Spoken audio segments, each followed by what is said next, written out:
যদি নারী না থাকতো তাহলে কবর আমাকে কোনোদিন কাঁদাইতে পারতো না। একথা বললেন কে? এক মাওলানা। চলেন তার ভিডিও দেখি। যদি নারী না থাকতো তাহলে দুই কবর আমাকে কোনোদিন কাঁদাইতো না। আমি দুইটা কবর দুইটা জায়গা দেখছি।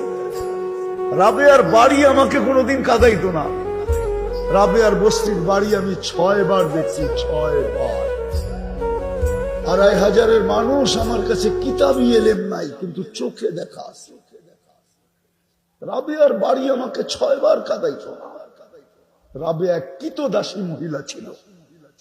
6 বার এই চক্ষুকে রাবেয়ার বাড়ি কাঁদাইছে। আমি স্টেজে বসে বলতেছি, 6 বার আমাকে কাঁদাইছে। ফেরাউনের বাড়ির কিতদাসীর কবর মাস্টার কবর আমাকে কোনোদিন কাঁদাইতো না। অ্যাড্রেস নিয়ে যান আমার কাছ থেকে, যার কবর থেকে এখনো সুঘ্রাণ বাহির হয়, কিয়ামতের সকাল পর্যন্ত বাহির হবে। আল্লাহ রসুল মেরাজের রাতে যখন কবরের পাশ দিয়ে যেতেছিলেন তো দাঁড়ায় গেছেন। জিবরিল আলাইহিস সালাম বলতেছিল সফর অনেক লম্বা, রাত্র অনেক ছোট, দাঁড়াইলে চলবে না। উপর থেকে ওহী আসছে, জিবরিল আজকে মেজবান দেখা হবে না, মেহমান দেখা হবে। আজকে বিষয় হলো মেহমান, আজকে বিষয় মেজবান না। বন্ধু কি বলে এটা শুনো। তোমাকে রাত্র দেখতে বলছে তো বলছে কে? সফর লম্বা বলতে বলছে তো বলছে কে? আজকে তো মেহমান দেখা হবে। তো বলতেছে আল্লাহ রসুল বলতেছিল, জিবরিল ইন্নী আজিদু রিহা জান্নাহা হুনা, আমি এইখান থেকে জান্নাতের সুঘ্রাণ পাই।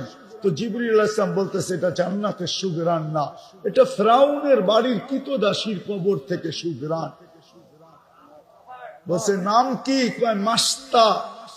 কতদিন গ্রান বাহির হবে? কিলা ইয়াউমিল কিয়ামা, কিয়ামত পর্যন্ত।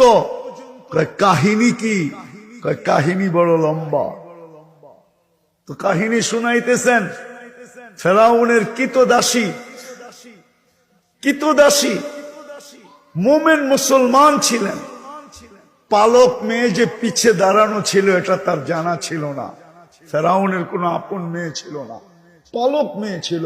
হাতের থেকে চিরুনি পড়া গেছে, তো মেয়ে উঠাইতেছিল, কৃতদাসী উঠাইতেছিল বিইসমি রব্বিল আলামিন, সমগ্র জগতের রবের নামে উঠাইলাম। শুনতে দেরি, মেয়ে ছুটে আসতে দেরি করে নাই।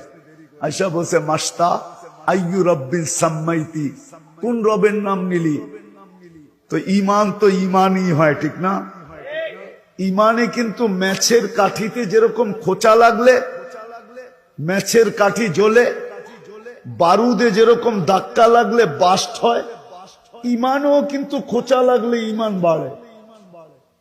তো যখন জিজ্ঞাসা করছে কোন রবের নাম নিলি, তো কৃতদাসী বলতেছে আল্লাযী রব্বি, যে আমার রব। রব্বা কি? তোর রব। রব্বা আবা কি? তোর বাপের রব। রব্বাল আলামিন, সমগ্র জগতের রব। মেয়ে তেলে বেগুনে জ্বলতে দেরি করে নাই। বড় মজলিসে যে জিজ্ঞাসা করছে ফেরাউনকে, আবি আলাস্তা রব্বুনাল আলা, বাবা তুই কি আমাদের বড় খোদা না? তো ফেরাউন চিৎকার দিয়া বলছে বালা, আমি তো বড় খোদা। তো মেয়ে দ্বিতীয়বার বলতেছে আখবারাতনি মাস্তা, আমার কাজের বুয়া আমাকে সন্ধান দিছে আন্না লানা রব্বা, আমাদের নাকি একজন রব আছে, তুমি নাকি 2 নম্বর। বলতে দেরি, ফেরাউন তেলে বেগুনে জ্বলতে দেরি হয় নাই। বলছে ডাকো। ডাকাতি তো ডাকাতি আমার বাড়িতে, আমার বাড়িতেই বসে ডাকাতি। ডাকছে, জিজ্ঞাসা করছে আইয়ু রব্বিন আখবারতি, কোন রবের সন্ধান দিলি? ভিডিওটি সবার কাছে শেয়ার করে দিবেন, ফলো দিয়ে পাশেই থাকবেন। আসসালামু আলাইকুম।